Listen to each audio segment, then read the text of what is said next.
Well, hello Randy's readers. You're a select group of people. And as I say, thanks very much, Randy, for inviting me on. Now, anybody who hasn't heard about me on the Apollo moon hoax circuit, I started investigating Apollo about 25 years ago. I'm based in the UK, I live in the UK. But when I started, I couldn't find any pictures about Apollo, except in the books and magazines which I'd already assembled, but they weren't particularly what I wanted. I had to go to an astronomy show and buy a set of postcards. They were quite adequate because I'd heard a talk given in Glastonbury by somebody who was talking about photographs, and he mentioned the Apollo photographs, and he said almost in passing, he said, oh, of course, those weren't real, just look at them, you'll soon see that they were taken here on Earth. So I thought, what's he talking about? Because at that time I believed everything that I'd been told about Apollo.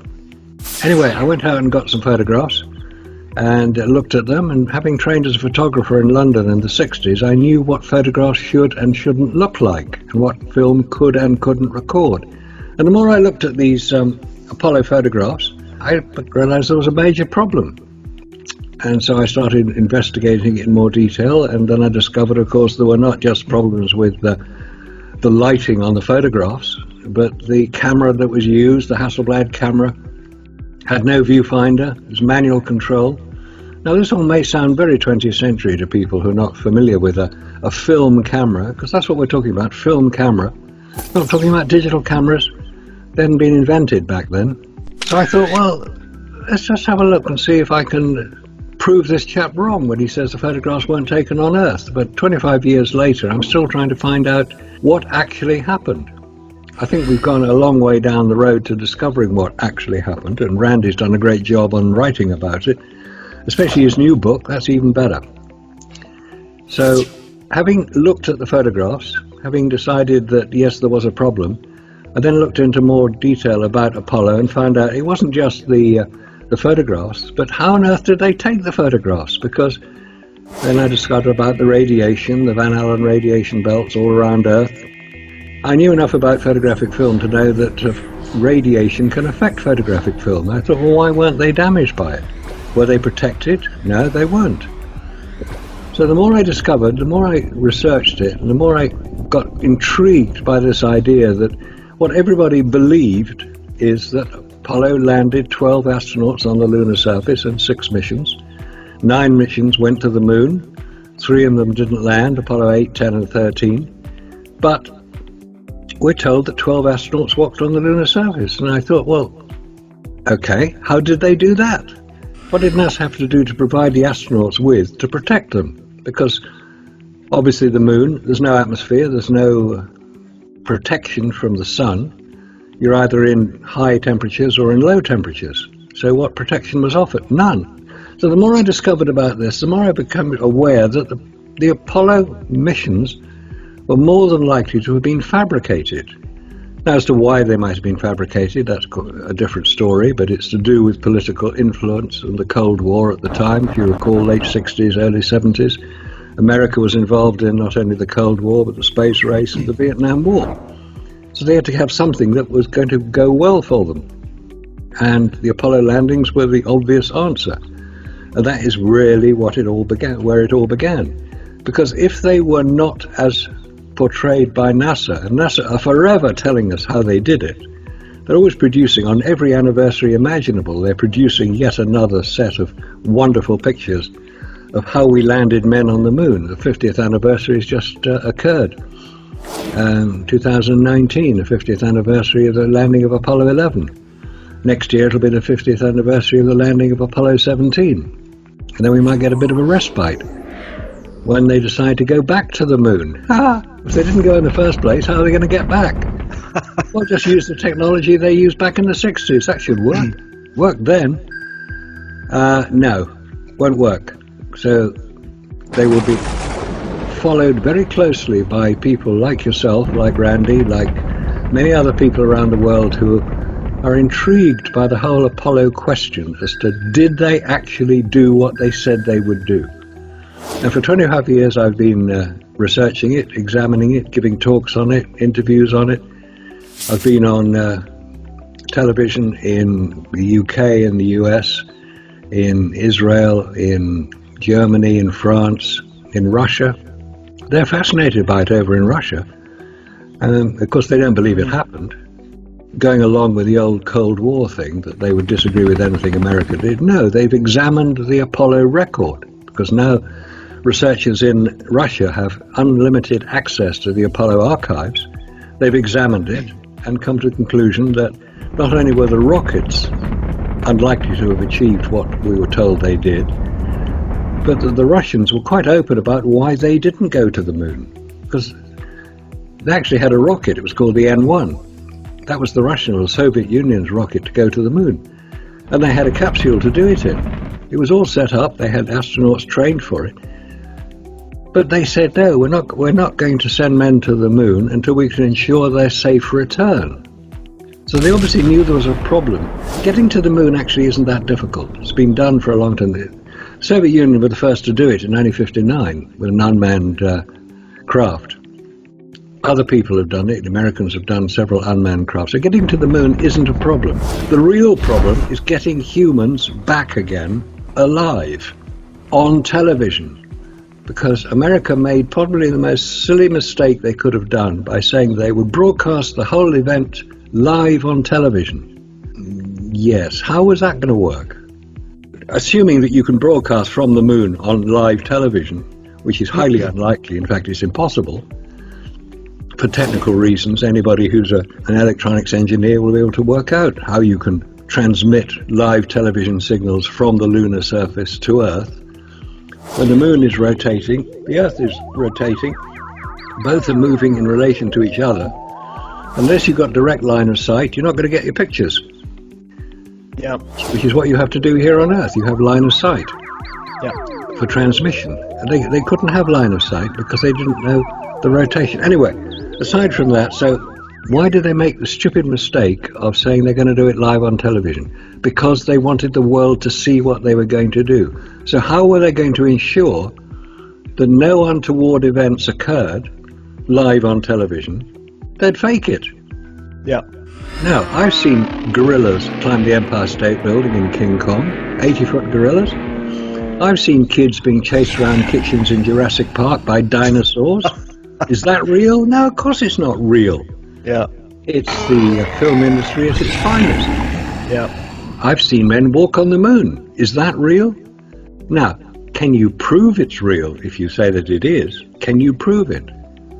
And if you ask somebody, all right, prove to me that the Apollo missions are real, what is the evidence you would put forward to support the contention that the Apollo missions were exactly as happened, as described and written up in books and films and TV programs forever? What is the evidence you would put forward? And now most people will say, well, there's the photographs, there's the rocks, there's the reflectors, there's the fact that the Russians didn't blow the whistle on them. The next question is, well, how did they get back from the moon? Because going to the moon, as I say, is not a problem. You can see where it is, and you aim your rocket for the place the moon will be in 3 days' time after it launches. Coming back, you come back into the Earth's atmosphere at the same speed you leave Earth at, which is Earth escape velocity, which is 25,000 miles an hour. Yeah. Or 40,000 kilometers an hour, which is very fast indeed. Spacecraft don't have brakes, so you've got to slow down. How do you slow down? You use the Earth's atmosphere, the frictional resistance on the craft, to slow it down. So how do you stop everybody cooking inside their spacecraft? You have a heat shield. And the heat shield is made, we're told, of ablative material, which is material which will destroy itself and protect what's behind it. How did they know it was going to work? Because the very first time an Apollo spacecraft was launched with humans inside it to the moon was in December 1968 on Apollo 8. It hadn't been tested at that point. So you've got all these problems which are now coming out and being questioned, and NASA are not addressing the questions people are asking. I actually asked them, I said, could these same spacesuits be used by technicians to go into nuclear power stations and clean up the mess if they protected astronauts on the lunar surface from the radiation in space? And the manufacturer of the spacesuit, who I addressed that question to, said, you better put your question to NASA, because we built them according to the specification NASA provided to us. So I did. I'm still waiting for the reply. You know, Marcus, I really like that point you brought up regarding, you were actually talking, I think, in reference to the Fukushima explosion power plant in Japan. And that's an excellent point. I mean, here they had a serious situation with radiation. I mean, it was off the charts, off the scale. NASA seemingly had a solution to the problem, but yet refused to provide that solution, which I thought was very telling. I mean, it's just one of many aspects that have come out over the years. It's, also, when you were talking about the reentry, I wrote a section on that in chapter, I think it was chapter 5 in my new book. Right, And there were some very interesting things that came up about that. And I sort of went another way, but a theme that came up, which is a recurring theme, is, and as you just touched on that, is the minimal testing that was done. I mean, we saw that with the F1 engines. We saw that with the Saturn V. And now we're seeing that with reentry. I mean, there was next to no, practically none. I think there was maybe 3 or 4, and even 2 of those tests, these are on-man tests for the reentry procedures, were almost written off. I mean, they were that catastrophic.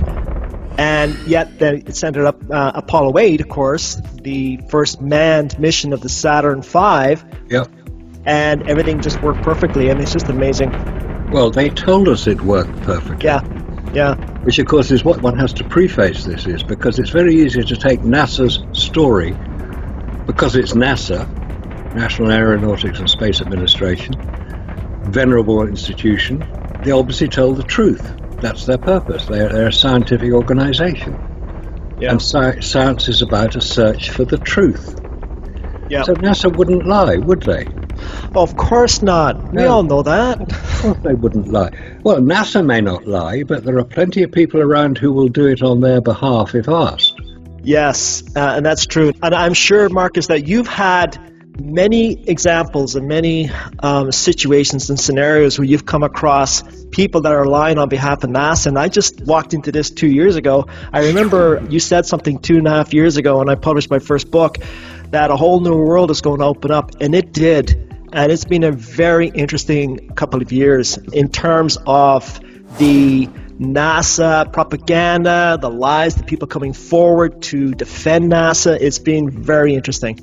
I'm sure it's been quite an education from somebody who knows what they're talking about, like you do. I mean, that's what attracted me to your book when you published the first book.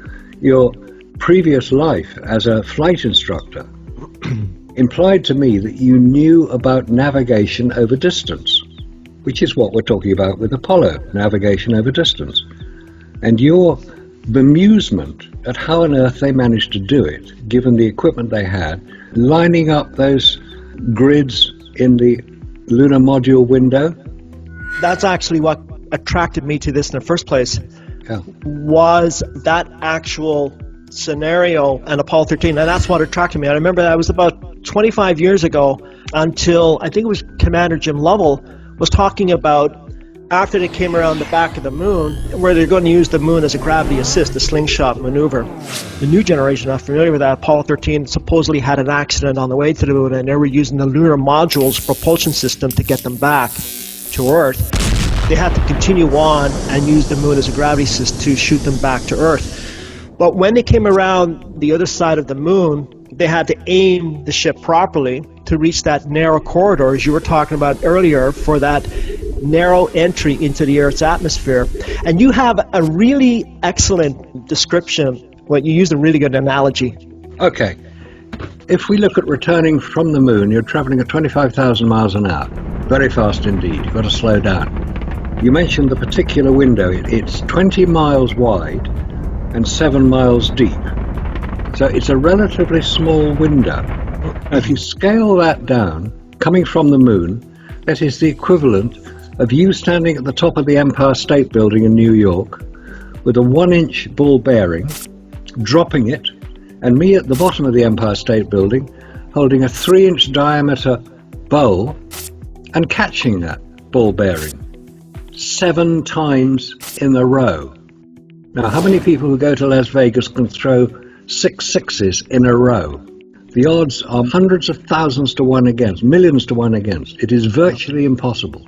Yeah. So coming from the moon, without the ability to slow down or alter course, because you're going too fast, you've got to enter this very short, narrow window at a specific angle to the Earth's surface, 6.5 degrees to the Earth's surface. So you're coming in very fast. You've got to hit this first time. If you miss it and come in too steep, you hit the Earth and you're dead. Yeah. If you come too shallow, you bounce off the Earth's atmosphere and you go into orbit, hopefully around Earth, and you can come back again. It's more likely you'll go into orbit around the Sun, because leaving Earth, you'll go off into orbit. So you've got to hit this window very specifically. So here am I at the bottom of the Empire State Building with my 3-inch diameter bowl, and you're dropping the ball bearing in, and I'm catching it 7 times, because 9 came back. They all allegedly came back correctly. 6 landed, 3 didn't. They all came back from the moon. So 9 times on the trot. Now, if anybody can say that that is a realistic option, I want to hear about it.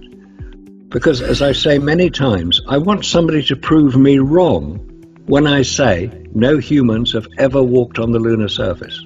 That's the point that really attracted me to this, because when I was watching this documentary, Commander Jim Lovell of Apollo 13, but he was talking about, I was saying to my colleague, when we come around the moon, when I fire the engine, whatever you do, make sure you keep the Earth in a grid pattern. Now, that caught my attention because I was thinking, and this is 25 years ago, I was thinking, whoa, wait a minute. You're using visual cues for precise navigation, 240,000 miles from Earth. Even back then, I knew that you didn't have to be off by much to be thousands of miles off course. And that's what really attracted me to that. And that's when I think that was, for me, that was the first sign that I knew something wasn't right here. So I looked into it a little bit more, and apparently when Jim Lovell was saying the grid pattern on the window, I think he was at that time referring to the lunar module window. That's right. That was actually depicted in Ron Howard's movie Apollo 13, but that's actually not what the official version says.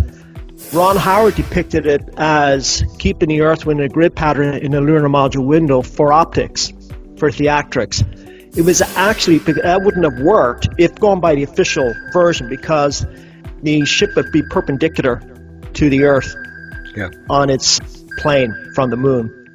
And also, don't forget the other thing which has just occurred to me, that, as you say, the grid pattern is in the lunar module window, the triangular window in the lunar module. But they'd always insisted that on the way to the moon and back from the moon, they went into what they referred to as barbecue mode. One revolution every minute, or even every 2 minutes. But it meant that the whole spacecraft was moving, rotated. Yeah, I think the barbecue mode, if I'm not mistaken, I think it did one complete revolution every 20 minutes. So it would be, I believe it was 3 revolutions per hour. Actually, I talk about that in book 1 because I factored that into their method of navigation. But just to finish the other point that you had brought up regarding the navigation back from the moon, when they were talking about keeping a grid pattern within the Earth within a grid pattern, they were actually talking about the optics, the lunar module optics. And that would make more sense, because then the spacecraft would be configured properly for the proper firing of the lunar module engine. And using the forward optics, they were able to, by this time it wasn't perpendicular, the longitudinal axis would be facing the Earth, and they would use the lunar module axis. But another thing that came to mind too was they were using the lunar module engine, which had, I think, half the thrust as the service module engine, which they couldn't use. So there were a lot of things that started coming to my mind, and I was thinking, okay, some things don't add up here. I let it go at the time, but I remember, several years later after that, I started taking it a little bit more seriously, and I started looking into it a bit more. And that's what led to the chapter, Navigation. Yeah, very interesting chapter it was. I'm no expert on navigation, but I can understand the theory behind it and what you were referring to. I mean, my expertise is more in the photographs and the cameras. Yeah, your expertise was absolutely amazing. And there's another one, too, that I've been following, Scott Henderson's work. Very good. Is very good as well.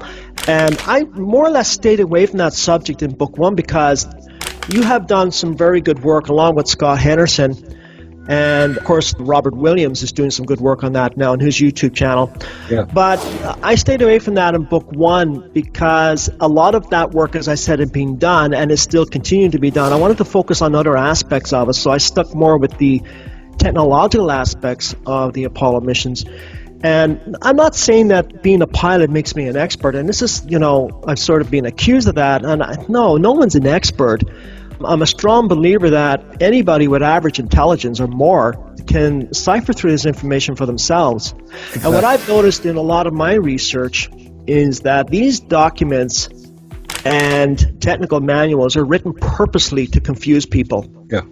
And the other thing is that a lot of the authors of these technical manuals are not always versed in that subject themselves. They're technical writers. Yeah. And they write it in such a way where it just creates a lot of confusion on the readers, and people just can't be bothered. But you can write this in such a way where it's accessible to everyone. And it's interesting, I might just add a side note here.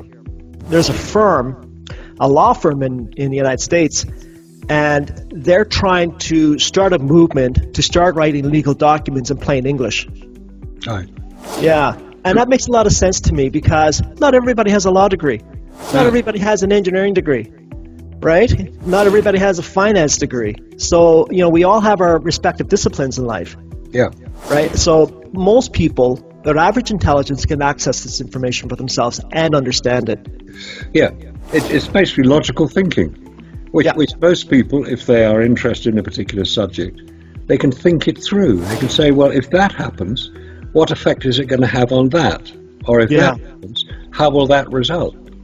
It's basically logical thinking. It's not rocket science. You don't have to have a PhD in astrobiology to understand what happens to people when you put them in space. They go poof. Exactly. On Earth, we're used to 14.7 pound per square inch of atmospheric pressure. That's the weight of the air above us. Every square inch above us, 14.7 pounds. Yes. Which is 750 odd pounds per square foot, about 2 tons per square yard. So it's a lot, but we don't notice it because we have pressure inside as well as outside, so it's equal. So things that come in on us, pressure that comes in on us, we aren't aware of it, we're not affected by it. What does happen is when you reduce that pressure by climbing a mountain or flying in an aeroplane, and you go high enough so that the air above you is less than 14.7 pound per square inch. Now, at the top of Mount Everest, the pressure is 5 pound per square inch. It's not me saying it, that's a scientific fact. You can go and check it. Anybody can check it. At 30,000 feet, atmospheric pressure is 5 pound per square inch, and that is about the lowest amount of pressure that humans can survive at. At the top of Everest, it's not because there's a lack of oxygen. There's plenty of oxygen in the air around you. What the lack is pressure. Yeah. To force it into your lungs against the back pressure in the lungs of 14.7 pound per square inch, trying to get it out again. So it's basically being blocked. So it's not lack of oxygen. And that is a key point. It's lack of pressure. So when you walk on the moon, allegedly, you've got to carry your pressure with you because on the moon, it's a vacuum, there's no pressure, there's nothing. So in order to survive, humans have to carry their own pressure, which we do in a spacesuit. And they would have about the same pressure as the top of Mount Everest, 5 pound per square inch. But there's one piece of material which is adversely affected by the vacuum of space, and that is photographic film. Now, photographic film, which is what was used on Apollo, and was also used on the lunar orbiter, unmanned craft, was sent to photograph the lunar surface to look for landing sites in 1966. And a second satellite, which is an Earth-orbiting satellite, called the Hexagon Spy Satellite, also known as the KH-9, is part of the Keyhole series of satellites, spy satellites. And that used photographic film in its cameras. It was sent up after Gary Powers was shot down in 1960. America had to develop a new method of getting photographic information from Russia. How many rockets are they building? How many bombers did they have? All that sort of stuff. So they designed a very complex camera system to go into the hexagon spy satellite. It used photographic film. It had about 30 miles of film stored in the space. It's quite 60 foot long. It's the size of a school bus. I mean, we're talking a big piece of kit, which is why the space shuttle is the size it is. So if this photographic film was used in space, wouldn't it have been affected by the vacuum? Now, about 3 years ago, I went to a lecture in London given by the designer of the camera used in the hexagon spy satellite. And he said this almost as if everybody knew about it, which of course they didn't. You have to keep photographic film under pressure in space. About £1 per square inch, £1.5 per square inch. That's all that you need. But you have to have it under pressure. And he showed the schematics of the designs he'd done, and the whole of the camera system and the photographic film, which is on huge spools in the spacecraft, were housed within a pressurized container inside the spacecraft. I discovered the same thing happened on the lunar orbiter. It was all housed in a pressurized container because photographic film is affected by lack of pressure. You're talking about the lunar orbiter that was sent up in the 1960s. Not lunar reconnaissance orbiter. That's later, yeah. That's 2009. Yeah. Okay, so you're just to clarify, you're talking about the lunar orbiter in the 1960s. Yes. Yeah. Okay. Yeah. And that used photographic film. Yeah. Which was susceptible to radiation damage. I actually asked him the question. I said, would the same conditions apply to the film used on Apollo? Of course it would, he said. You can't use photographic film in a vacuum. Then I knew that NASA had lied because the cameras were not pressurized. You can see it. If you're going to pressurize a camera, you have to surround it by a relatively small housing, but it has to have a pressurization. It's maybe a nitrogen gas bottle, but it has to be something, and you can see it. The film cameras were not pressurized either. The Maurer 16mm film cameras shooting the scene outside from the first instance, the Apollo 11. That was all photographic film. Same thing. It wouldn't have worked. Basically, the film gets too brittle, and it also outgasses. There are two effects of a vacuum. One is outgassing, and the other is cold welding. Outgassing means that the volatile elements, the lighter elements inside any liquid, are removed. That's why you can put a bowl of water inside a vacuum chamber, lower the vacuum down so the pressure decreases, and the water starts to boil at about 10-15 degrees centigrade. No, what it's doing is outgassing. Yeah. Because metals have volatile elements in them as well, aluminium, tungsten, all the metals, copper, they all have volatile elements which are outgassed by the savage effect of the vacuum. This is a known scientific phenomenon. It's not rocket science. It's been known about for years. As soon as they're able to generate a big enough vacuum, a strong enough vacuum, it's quite hard to do it. But if you can get a powerful vacuum, then you can see the effect of cold welding. Now, cold welding means it's basically what this thing. You can put two metals together that touch each other in a vacuum. They're welded. Can't get them apart. Whoops. Now, I want to emphasize that point because you bring up a really, really good point here. And I also want to talk about the work that you did. You actually wrote a paper with Scott Henderson and Robin Williams on this. And for the readers, I actually wrote an appendix. I have an appendix to the book, and I put Marcus Allen, Robert Williams, and Scott Henderson's paper in there. I talk about that so the readers can refer to that. And they can, for more details, they can also refer to the allis.com website. Yeah. It's published in there. But I want to talk a little bit more about that so people understand. So what the work that the three of you have done has determined that we're limited in terms of how much of a vacuum we can create on Earth in terms of simulation compared to what the actual vacuum would be outside of low Earth orbit, for example, the moon or the lunar surface. And that with the effects of outgassing, as you just brought out, there would be obvious effects on the photographs taken with the Hasselblad camera. And since the Hasselblad camera was not pressurized, those effects should be clear, but we don't see any of that. We see crisp, clear images of the thousands of photographs that were taken. Am I correct in saying that? Yeah, that's one of the photographs that were taken on the lunar surface, we're told. Yeah. It's of Neil Armstrong taking a photograph of Buzz Aldrin coming down the ladder. And you see him lit up like a Christmas tree. That's another story. But that implies that the photographic film used, this is photographic film. This is 35mm film, plastic backed, emulsion, light sensitive emulsion. You can see the light affects it there. That's photographic film. Now, if you put that in a vacuum, the emulsion, which started life as a liquid, will outgas. Now, this has been demonstrated. You mentioned Scott Henderson and Robert Williams. Yeah. Robert Williams went out and bought a vacuum chamber. Yes. A vacuum chamber. Yes. To test this. And the reason that it hasn't been brought up much before this, as far as I know, I'm the only person, as well as Scott and Robert and yourself, who mention it, is because the whole construction of the Hexagon spy satellite in which this camera system existed was classified, and it was only declassified, I believe, in 2011. Yeah. And I heard the designer of the camera system give the talk in London in 2018. So it had been relatively recently declassified. So nobody knew that photographic film was affected by a vacuum, because nobody had considered it to be a problem. Yeah. Maybe NASA had tested it. I don't think there is much evidence that NASA actually tested photographic film in a vacuum, because they couldn't create enough vacuum. Producing a vacuum here on Earth, yes, you can do it.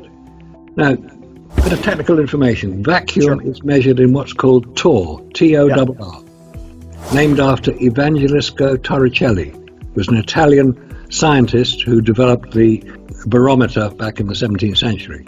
Right. It was named after him. On Earth, we say that at sea level, the atmospheric pressure is 760 torr.